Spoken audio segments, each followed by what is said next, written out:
Oi, tudo bem com você? Hoje nós estaremos vendo a crise de Elias. Mas antes eu gostaria de te pedir que você desse o seu joinha, compartilhe o vídeo e se inscreva no canal. Vamos ver agora o que a palavra de Deus nos diz para hoje. Está lá em 1 Reis, capítulo 19, e a partir do versículo 1 até o versículo 4 diz assim: O rei Acabe contou a sua esposa Jezabel tudo o que Elias havia feito e como havia matado à espada todos os profetas do deus Baal.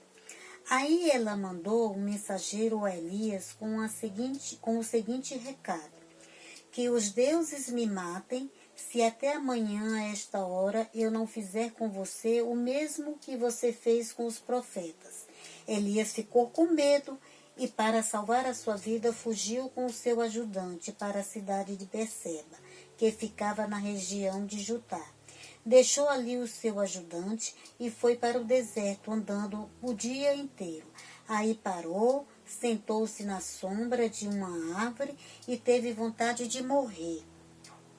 Então orou assim: Já chego, ó Senhor Deus, acaba agora com minha vida, eu sou um fracassado, como foram os meus antepassados. Veja bem, Elias, ele foi um profeta usado por Deus, o qual Elias ele fez muitos milagres, né? E alguns dos milagres que Elias fez foi, ele orou e Israel passou 3 anos sem cair um pingo de água. Depois ele ressuscitou um filho de uma viúva que tinha morrido, né? Ele orou para que Deus mandasse chuva e choveu, né? Ele também foi arrebatado em uma carruagem de fogo. Elias, ele não passou pela morte. E entre outros milagres, no capítulo 18, a gente vê que Elias, ele desafiou os profetas de Baal, né, a que eles mandassem descer fogo, né, do céu, e eles não conseguiram, né, e fracassaram nesse desafio que Elias fez com eles. E Elias então orou a Deus, e Deus mandou fogo que consumiu os sacrifícios e o altar. E diante disso, Elias, ele matou 450 profetas de Baal, né? A espada. A gente acabou de ler, né, na Bíblia. Então a gente vê que Elias, ele foi um profeta de grandes feitos. Ele fez grandes milagres. E quando a gente percebe que a rainha Jezabel manda o recado para ele que ela iria matar, né? 24 horas ele ia ser morto por ela. E a gente não entende, gente, é uma coisa tão tremenda o que é a mente de uma pessoa. A gente não, é inexplicável o que passou pela cabeça de Elias naquele momento que ele recebeu aquele recado. Porque quando o mensageiro chegou para ele, que passou o recado da rainha, Elias tremeu nas bases. Elias entrou em pânico, ele entrou em choque. Elias teve medo. Veja bem, gente, os milagres que Elias tinha feito. Elias matou 450 profetas à espada. Elias era um homem que andava com Deus, que acreditava em Deus e sabia o poder que Deus tinha. Mas o que aconteceu com Elias naquele momento que ele recebeu aquela mensagem da rainha? O que foi que houve na sua mente? Que ele ficou completamente paralisado, em crise, com medo. medo, angustiado. Elias, ele entrou em uma depressão. Se a gente fosse analisar hoje o que aconteceu com Elias, Elias, ele já estava deprimido. Isso mesmo. Então, a gente vê que como é tremendo, né? A mente do ser humano, né? Como é fácil o ser humano entrar em choque, ter um trauma, né? E de repente ficar completamente fora de si, sem saber o que fazer, completamente angustiado, que foi isso que aconteceu com Elias, e ele teve o quê? De fugir. Elias fugiu para o deserto. Elias se escondeu. Elias não queria mais nada da vida. A única coisa que Elias queria naquele momento era que Deus o matasse. Ele queria morrer, ele queria sumir, ele queria desaparecer. E ele orou para Deus: ó Deus, tira a minha vida, eu sou um fracassado, igual meus antepassados. Mas eu quero destacar apenas duas lições que a gente aprende com Elias. A primeira lição que a gente aprende com o profeta Elias é que nós não somos pessoas infalíveis. Nós não somos pessoas infalíveis. A qualquer momento nós somos capazes de termos algum tipo de problemas, tanto físico como emocional, que pode nos desequilibrar, né? E a gente, diante desses problemas, a gente pode entrar em crise, se abalar, ficar de uma tal forma que a gente quer fugir também, igual Elias fez para o deserto. Mas o que é que o deserto pode significar para a nossa vida? O deserto na nossa vida, o que significa? A primeira coisa que ele significa é medo. Medo, fuga, tristeza, dor, angústia, depressão, que foi o que Elias estava naquele momento. Deprimido, triste, desesperançoso, queria morrer, ele não via nada de bom na sua frente. O que ele queria naquele momento era sumir e desaparecer. A gente precisa pensar.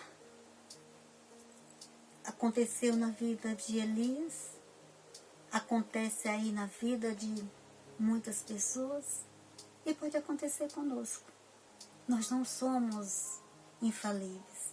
Qualquer hora a gente pode cair, qualquer hora a gente pode se quebrar. É isso mesmo. Qualquer hora a gente pode perder o nosso equilíbrio, tanto físico como emocional. A gente precisa ter cuidado, porque também não depende de nós. Não depende de nós. As nossas vulnerabilidades não dependem de nós. Depende das circunstâncias.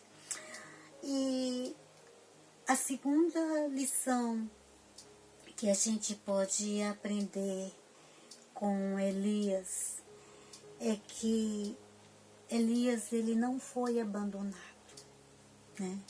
Ele não foi abandonado por Deus. E é interessante a gente observar que essa lição na vida de Elias fez toda a diferença. Fez toda a diferença. Porque Elias, quando ele fugiu para o deserto, ele estava numa aflição, numa agonia, numa dor tão grande, e ele só queria uma coisa: ficar sozinho e morrer. E foi nesse momento que Deus mandou um anjo. Isso mesmo. Elias, ele foi cuidado pelo anjo, dando comida, dando água e ali. E Elias, ele foi cuidado por esse anjo. E aí a gente precisa refletir que muitas vezes, quando nós estamos nas nossas crises, quando nós estamos nos nossos desertos, Deus está cuidando de nós. Deus está junto de nós. E Deus, ele manda anjos para nos ajudar. Anjo. Pessoas ao nosso redor que chega, que nos ajuda, né? Nos ajuda a se levantar, nos dá uma direção, né? Nos mostra uma saída, né? Deus, ele usa os anjos aqui para nos ajudar. Então são essas lições que a gente precisa ter na nossa vida e refletir, que quando nós estamos no deserto, nós temos a oportunidade também de sentir a presença de Deus mais perto de nós. Nós buscamos, né? E nós sentimos que Deus, ele está ali junto, naquele vale de lágrimas, porque o deserto é um vale de lágrimas mesmo. É onde a gente se derrama, é onde a gente grita, a gente chora, a gente se coloca diante de Deus, diante das mãos dele, e a gente pede socorro. Muitas vezes pode ser a morte, pode. A gente tem o exemplo de Elias. Elias, naquele momento, a dor dele era tão grande e ele queria fugir daquela dor, que a única coisa que ele via era a morte na vida dele, na frente dele, para ele se livrar. E ele pediu a morte para Deus. E ele pediu a morte para Deus. Mas Deus também não deu a morte para Elias. Deus, ele deu o quê? Um anjo para cuidar, para tratar, para curar as feridas de Elias, os medos, os traumas. Elias estava traumatizado com a mensagem lá da rainha. Ele, na mente dele, disse: eu vou morrer.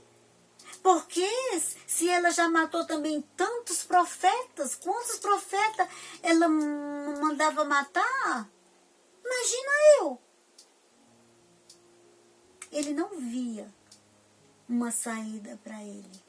E aí, muitas vezes, isso que acontece também nas nossas vidas, quando nós estamos em uma crise, em um trauma, em uma depressão, que eu afirmo aqui para você, que depressão é uma doença que precisa ser cuidada com o psiquiatra, que ele dá a medicação necessária para a pessoa voltar à sua normalidade, por um psicólogo para poder ouvir, para poder ajudar, para poder acolher a pessoa nesse momento depressivo.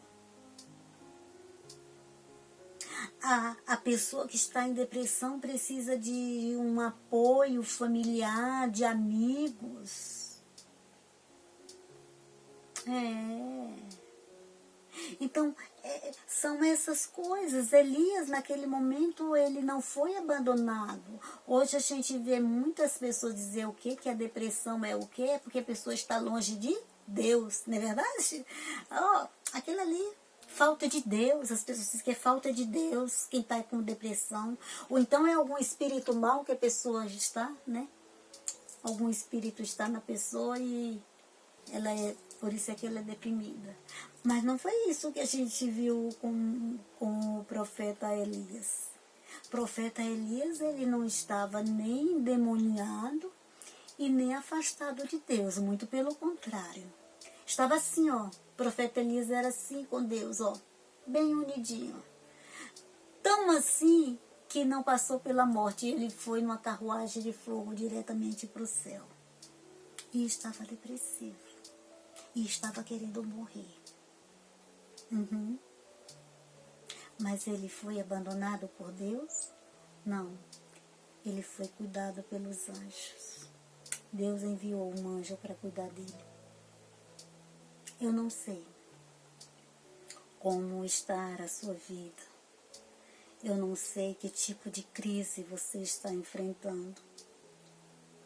Eu não sei em qual o grau da crise, da depressão, da tristeza, da mágoa, da dor que você está sentindo.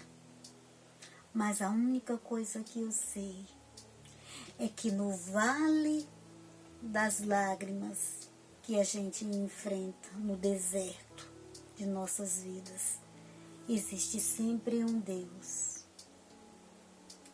que está disposto a nos ajudar, mas a gente precisa querer, a gente precisa chamar, a gente precisa gritar, a gente precisa clamar. E esse Deus, ele vem, e a gente sente a presença dele. E ele é tão maravilhoso que ele faz o trabalho completo. Essa daqui diz assim, olha, se você não arrumar tempo para cuidar de sua saúde, um dia terá que arrumar tempo para cuidar de sua doença. Laí Ribeiro, um grande médico, tá? E uma grande frase. Se nós não buscarmos cuidar da nossa saúde agora, hoje, do jeito que ela está, a gente no futuro a gente vai ter que cuidar de doenças. E cuidar de doenças é bem mais doído, é bem mais difícil. A gente precisa estar alerta. O que está acontecendo aqui, o que estou pensando, o que eu estou pensando, como os meus pensamentos afetam os meus sentimentos. Porque o que eu sinto, eu vou mostrar nos meus comportamentos. E eu preciso estar alerta. Se eu estou me comportando de uma maneira que não está muito equilibrado, não está muito bom, eu não estou me sentindo bem, eu estou me sentindo confusa, diferente das outras pessoas, eu estou me sentindo triste, amargurada, com medo, angustiada, com vontade de ficar sozinha, longe de todos e de todos. Eu preciso correr, preciso buscar ajuda. Preciso buscar ajuda e cuidar da minha saúde, da mente e do corpo, para me ficar legal. Pense nisso, reflita e que Deus te abençoe, que Deus cuide de você e até a próxima semana, se Ele quiser. Deus te abençoe.